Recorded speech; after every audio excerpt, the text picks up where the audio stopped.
Assalomu alaykum barchaga. Bugun biz sizlar bilan rus tilida o'tgan zamonni aytilishini o'rganamiz. Demak, kelinglar boshlaymiz. O'tgan zamonda fe'llarni qanaqangi tuslab aytishimiz kerak bo'ladi.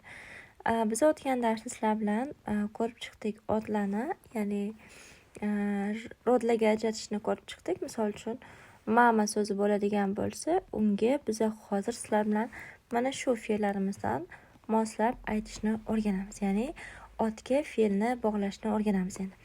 Прошедшее время bu o'tgan zamon. Nimaga 4taga bo'lib qo'yganman? Chunki o'tgan zamon fe'llarini 100% deb oladigan bo'lsak, bizda где-то 70% deylik t bilan, keyin qolgan 10% tsa bilan, keyin qolgan foizlari shu fe'llar bilan tugaydigan bo'ladi. Aksariyat fe'llarimiz oxiratda yumshatish belgisi bilan tugaydi.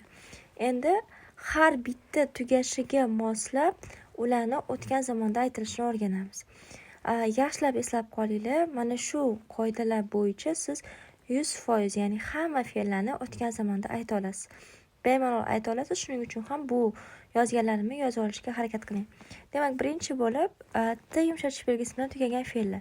Mana shu joyni belgilab qo'yganim sababi mana t yumshatish belgisini belgilab qo'ygan sababi o'zgartirganimizda shu joyi bizda tushib qoladi. Pisать yozmoq, читать o'qimoq, завтракать nonushta qilmoq fe'llari. Endi biza buni o'tgan zamonda aytish uchun qanaqangi aytamiz? Demak, mana shu t yumshatish belgisini olib tashlaganimizdan keyin pisa degan joy qoladi bizda. Mana shu pisa degan joyiga qo'shimchalarni qo'shib chiqamiz. Bu qaysi qo'shimchalar? Mana bu yerda yozib qo'yganman. O'g'il bola bo'ladigan bo'lsa pisal, qiz bola pisala, средний род pisalo, ko'plikda pisali bo'ladi. Keyingisi читать. O'g'il bolaga chital. Mana shu joyni olib tashlab, o'rniga l harfini qo'shamiz, ya'ni chital bo'lib keladi. Tak, qiz bolaga aytmoqchi bo'lsak, biz chitala deb aytamiz. Tak, средний родda chitalo va oxirgisi chitali. Faqatgina mana shu t va yumshatish belgisini olib tashlaymiz. Keyingisida tsa bilan tugagan fe'llar, mana bu yerda biz tsani belgilab qo'yganman. Tsa bilan tugagan fe'llarda biz mana shu tsa degan joyni olib tashlaymiz. Demak, bizda uchi degan qismi qolar ekan. O'g'il bolaga biz aytamiz uchilsa deb aytamiz, mana birinchisi bilan. Qiz bolaga uchilась.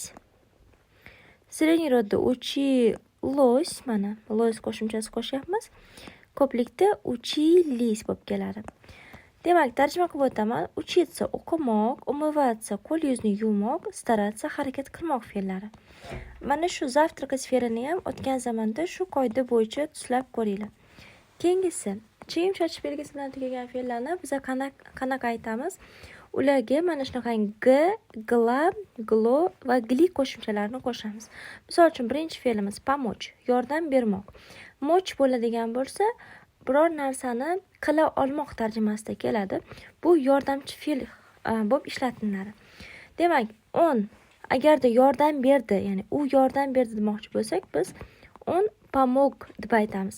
Mana shu qizil bilan belgilab qo'ygan joylarini biz olib tashlaymiz tuslaganda va o'rniga bu qo'shimchalarni qo'shib chiqamiz. Demak, qiz bola bo'lsa pomagla bo'ladi. Da ko'plikda keladigan bo'lsa pomagli deb aytamiz. Va oxirgisi bizda y, t, i bilan tugagan fe'llarimiz.